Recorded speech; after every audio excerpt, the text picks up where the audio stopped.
and I'm a clinical psychologist at the Child Mind Institute. We're a national nonprofit that supports children and families with gold standard mental health care, advice, and resources, all online and accessible to everyone. You can learn more about the resources we have available for families during the coronavirus crisis, including telehealth evaluations and treatment, by visiting childmind.org/coronavirus.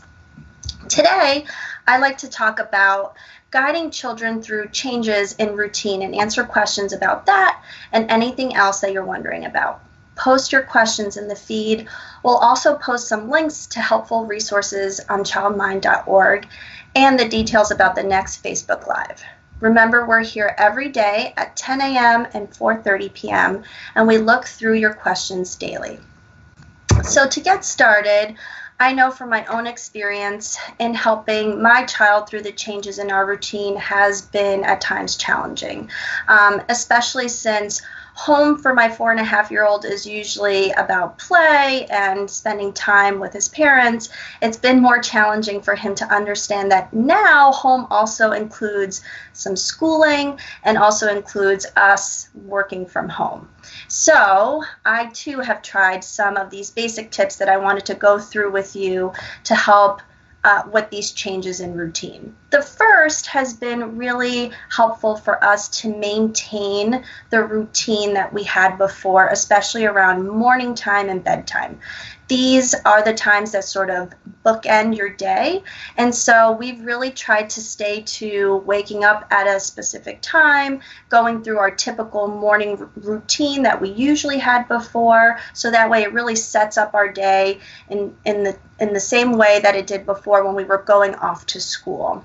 It kind of cues us to be able to set that up here in a specific way. And similarly for bedtime, we've really tried to keep our bedtime routine the same, going to bed at the same time, so that way there's this wind down time period and we're all sort of getting the same amount of sleep that we used to before. So those have really been our bookends. And then anything in between, we really have tried to set up this idea where there's going to be a specific time where we do some schooling, specific time where maybe mom and dad are also at work, and then some time where we're having some common space where we're engaging in activities together and some more play together. So the way we've been doing that is really trying to preview the day. So that's my second tip, is really previewing the day.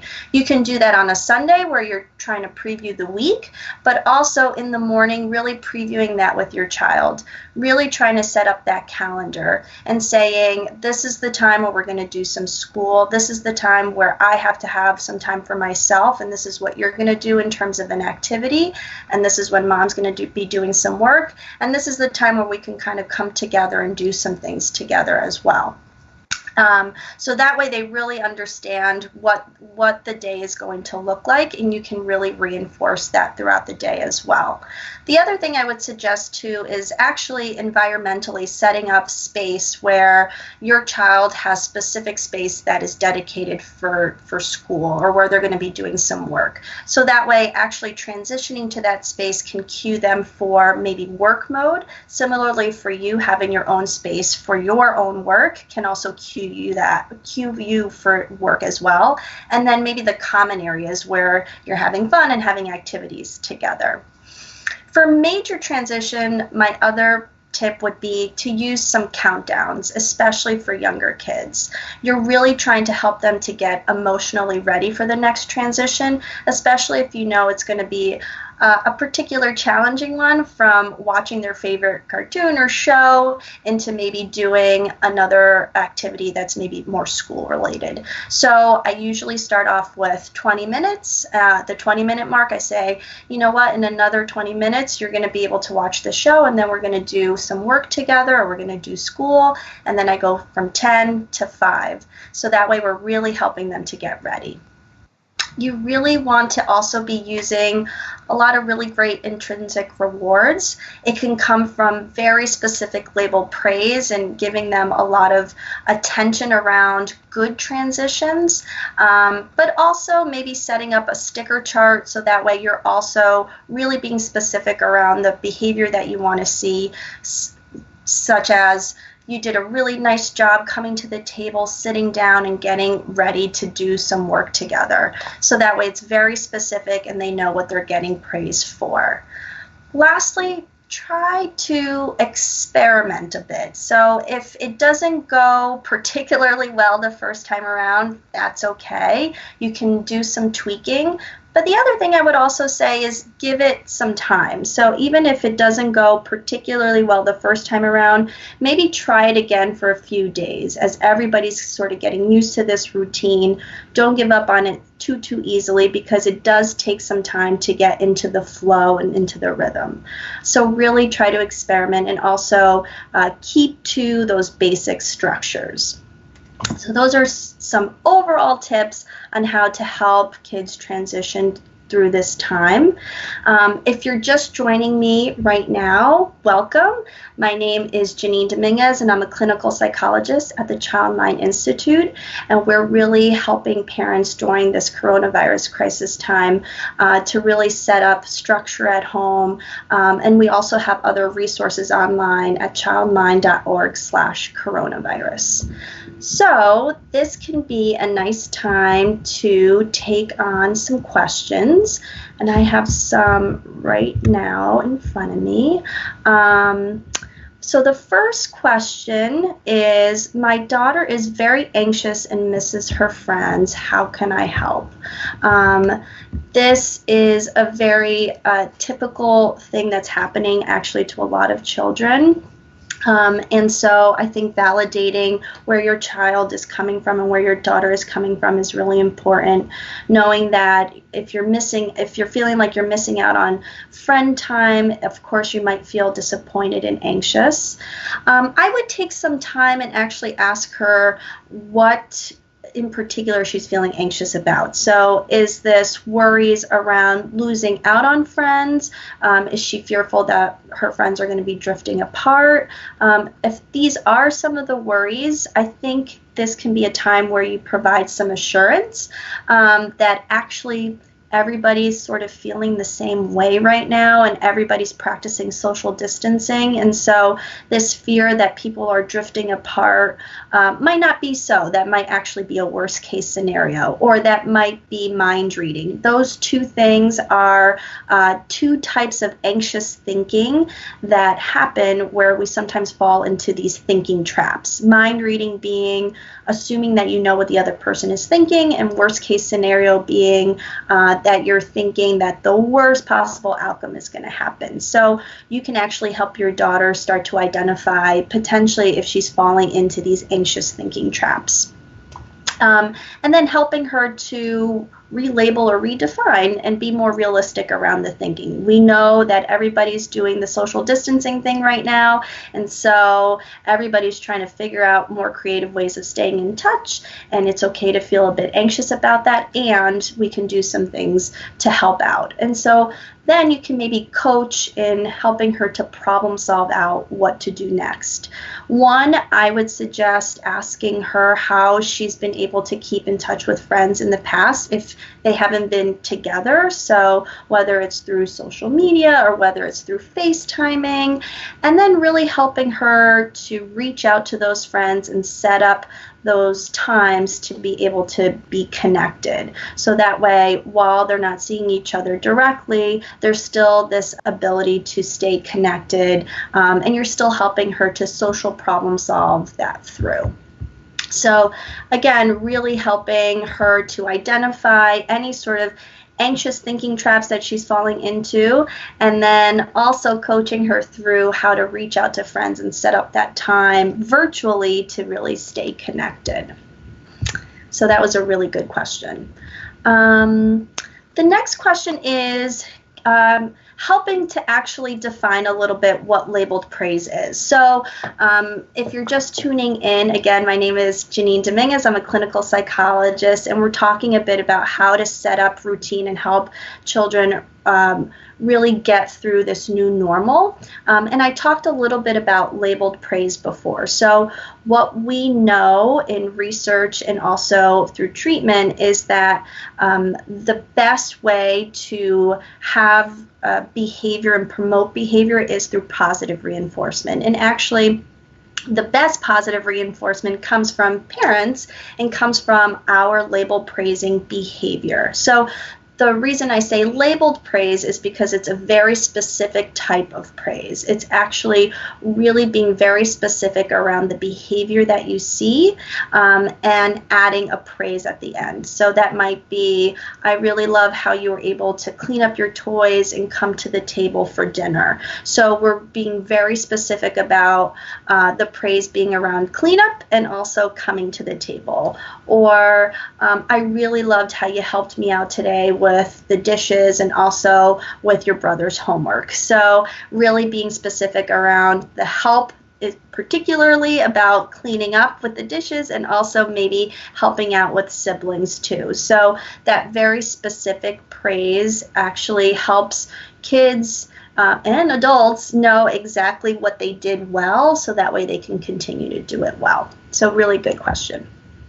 Another question that has come in is, my son repeats phrases and certain things loads before bedtime. How do I help him lessen or stop this?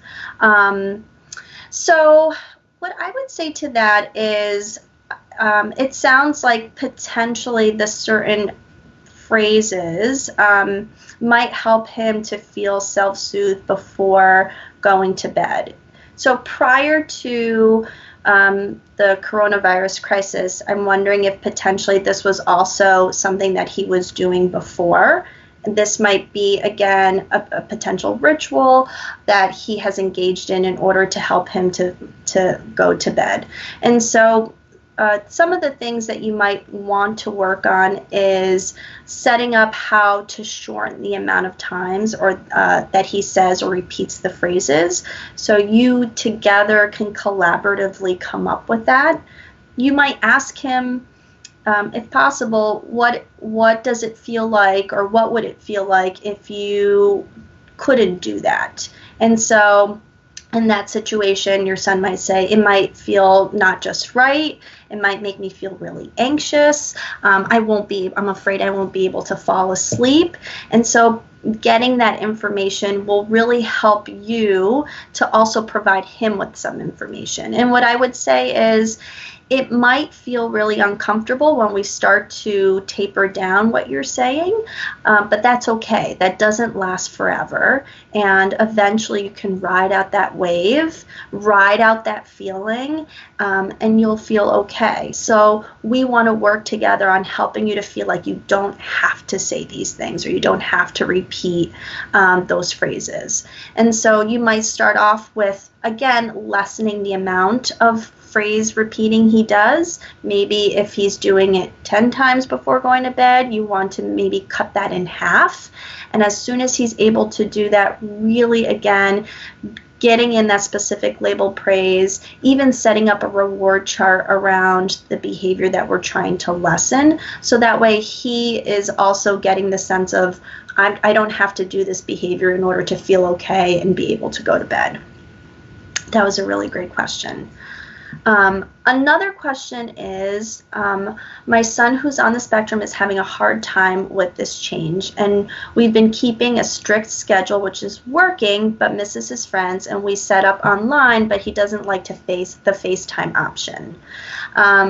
That is a very good question, and I think one that, in addition to potentially children being on the spectrum, I've also faced with some of my patients who are socially anxious, and having that FaceTime option isn't always the thing that they love. And so, but it is what we have right now. And so how do we get them to be open to it, and also start to maybe acclimate or get used to feeling a bit uncomfortable with FaceTime?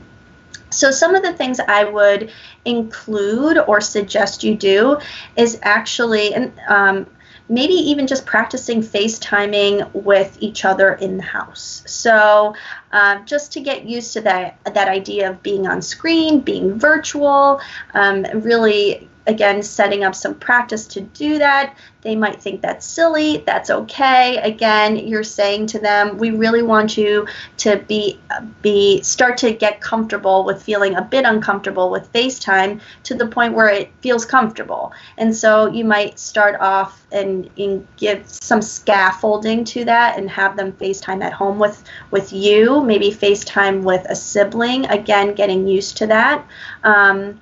And then the other thing I would suggest is maybe helping to problem solve out which friends he might feel most comfortable FaceTiming with and starting off with them. So again, they're getting used to the FaceTime option with the friends that they feel most comfortable with, and then being able to expand that out. The other thing that you might want to try out, if like live FaceTiming is anxiety provoking at first, and that might be like a plan B or another scaffold to it, is actually making videos and then sending those videos to friends or sending those videos to family, because again, it's not live, but it's still giving them the option of feeling comfortable being on camera, being virtual, and then sending those videos out, and then you're working your way up to something like FaceTime. I think making it fun and funny can also be something that you're doing and making them feel comfortable with the FaceTime option. And lastly, helping him to understand that he's not the only kid that feels this way, or the only person that feels this way, that actually everybody's sort of getting used to this virtual world, and so we're all sort of in it together and working on feeling comfortable with it. So that's a really great question.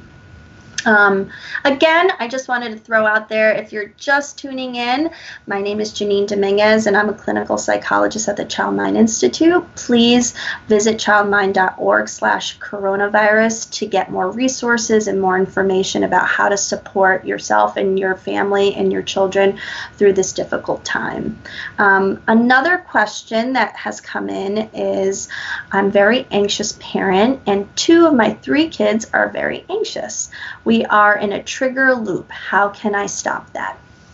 So again, just to validate that it is an anxiety-provoking time for most, a lot of uncertainty, a lot of figuring out a new normalcy, so that anxiety response is quite normative right now. I think it's also wonderful that you recognize your own anxiety, and that you recognize the anxiety in your children. And so to be able to understand what those triggers are is going to be very important. So taking a step back and sort of understanding, what are those triggers for you? What are those triggers for your children? So that way you can cope ahead. Cope ahead means, instead of being in a cycle of worrying about what's going to happen next, cope ahead is saying, I know that this is going to happen. I know that we are going to have to make a transition, or this is going to be different, and it's going to make me feel anxious. And when I feel anxious, these are the things that I'm going to try to do. So you're really putting a plan in place to help with some of that anxiety. So you can do that for yourself.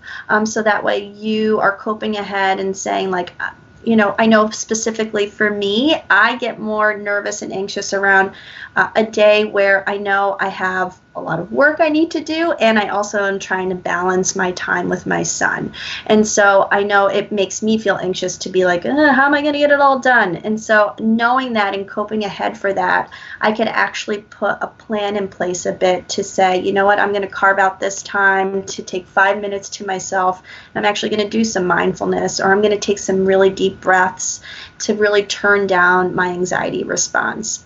So that way I'm not potentially modeling some of that anxiety behavior to my kids. Similarly, you can help your children come up with some of that cope ahead plan, so that way they start to understand when they're getting triggered as well, and what they can do for themselves in order to take some time to turn down some of that anxiety.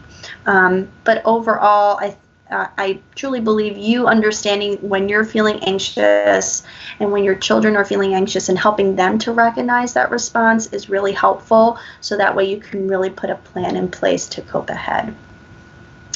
Lastly, another question that came through, a really good one, is how can children now and in the future. And I think this is an ultimate question around how is the coronavirus crisis really affecting the development of our children, and what that future is going to look like for them, or how they're going to feel in the future. So I would say that sometimes when there is a disruption in routine and disruption in your daily life, and of course some uncertainty and anxiety around what this crisis means, it certainly, one, it can kick up that anxiety in your child. Two, it may affect how they think about the world, in the sense of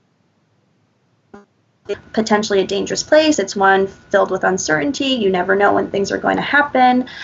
So those two things can certainly affect your child. However, the things that you are doing right now can be protective factors, meaning rooting them in some predictability and some routine, as we've been talking about today, really setting them up to consistency, and that predictability is really important.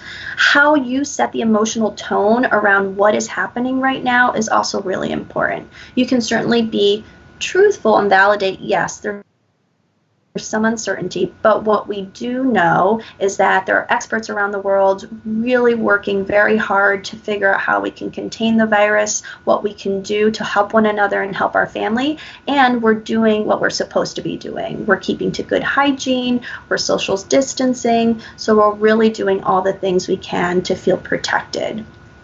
And lastly, you want to create that safe space at home, that loving environment where your child is feeling safe, where they know that the adults around them are keeping them protected and healthy, and also creating that space where they can come to you and talk to you about how they're feeling as well. So those three things can be very protective during this, and help to mitigate some of that anxiety response in the future for your children. So thank you so much for writing in all those wonderful questions. It is time for me to close out. I wanted to thank you so much for joining me today. I hope it was helpful.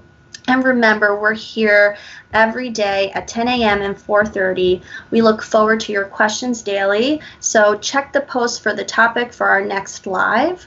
The Childmind Institute is here to help with the mental health and parenting needs of this coronavirus crisis, no matter where you are. We have resources to help, from daily tips to consultations to gold standard telehealth treatments. Please go to childmind.org/coronavirus. Be safe, and thank you.